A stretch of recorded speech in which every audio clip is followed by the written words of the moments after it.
আগামীর বিশ্ব হবে ইসলামের বিশ্ব, একটা বিপ্লব হবে ইসলামের বিপ্লব।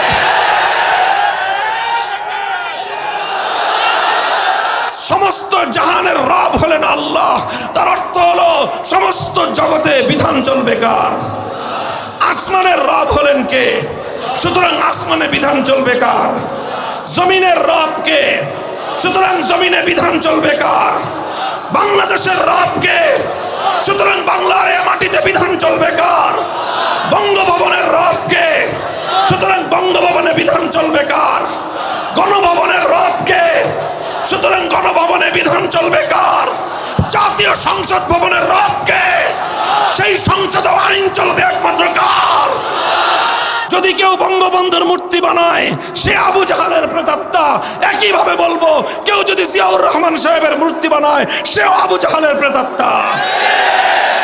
আমাদের কথার মধ্যে কারো প্রতি পার্সিয়ালিটি নাই, পক্ষপাতিত্ব নাই। শুনে রাখেন, একথা আমাদের পরিষ্কার ঘোষণা। ইনশাআল্লাহ বাংলাদেশ থেকে যেভাবে মূর্তি সংস্কৃতিকে বিদায় করা হয়েছে, আর কোনোদিন বাংলার মাটিতে মূর্তি সংস্কৃতি বাস্তবায়িত হতে দেওয়া হবে না। সেই মূর্তিটা বঙ্গবন্ধুর মূর্তি হোক, সেই মূর্তি জিয়াউর রহমানের মূর্তি হোক, এমনকি সেই মূর্তি যদি আমার বাবার মূর্তি হয়, সর্বপ্রথম সে মূর্তি আমি নিজ হাতে ভেঙে গুড়িয়ে দেওয়ার জন্য মাঠে নামবো। বেদির মধ্যে এক বিশাল দেবতার মতো মূর্তি বানায় রাখছে। কোথ থেকে যেন ফেরেশতার মতো আল্লাহর বান্দারা আসছে, কারো হাতে শাবল, কারো হাতে হাতুড়ি, কারো হাতে আপনার বাটাল, যে যা পারছে এটা নিয়ে এসে ওই দেবতার মূর্তি ভাঙা শুরু করে দিছে।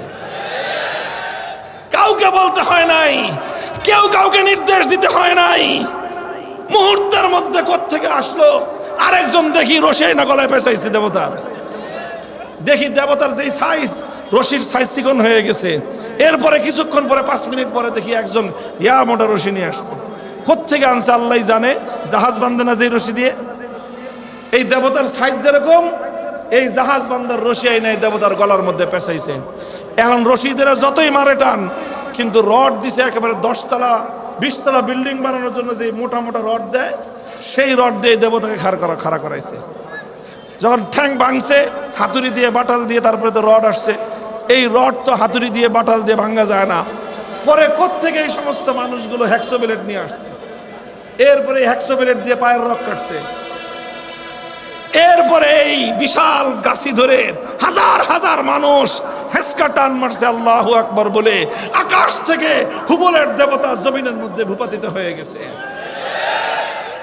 এটা শুধু ঢাকার শহরের বিজয় সরণির দৃশ্য, বাংলাদেশে আর কোথাও এই ঘটনা ঘটে নাই।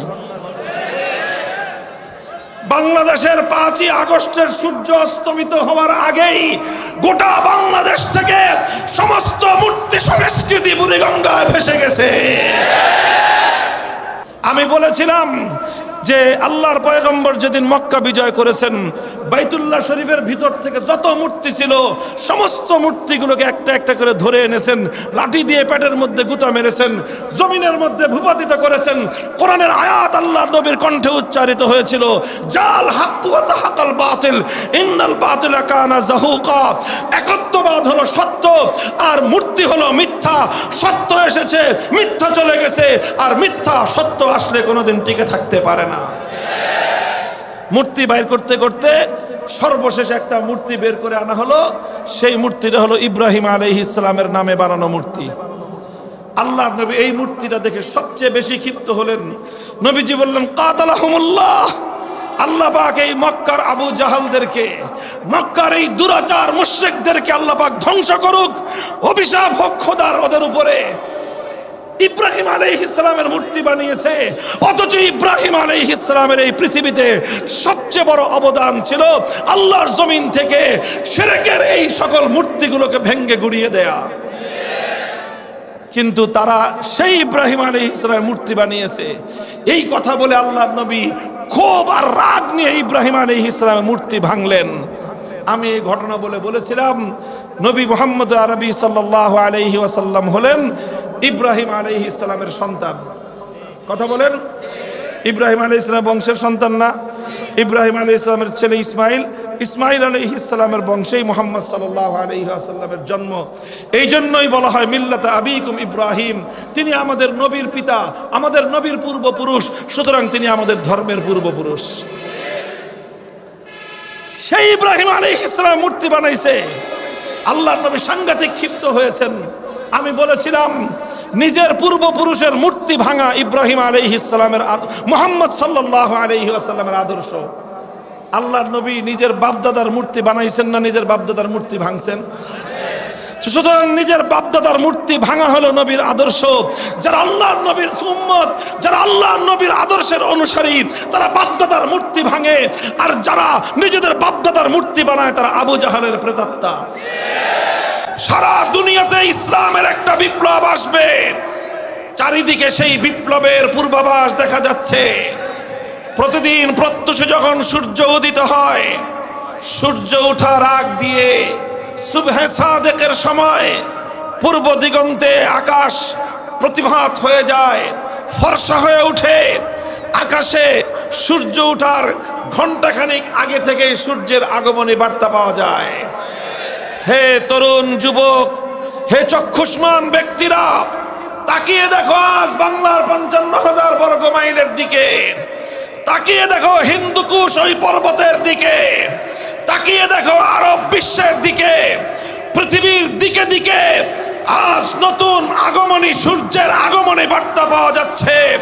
নতুন সূর্যোদয় হবে, আগামীর বিশ্ব হবে ইসলামের বিশ্ব, একটা বিপ্লব হবে ইসলামের বিপ্লব।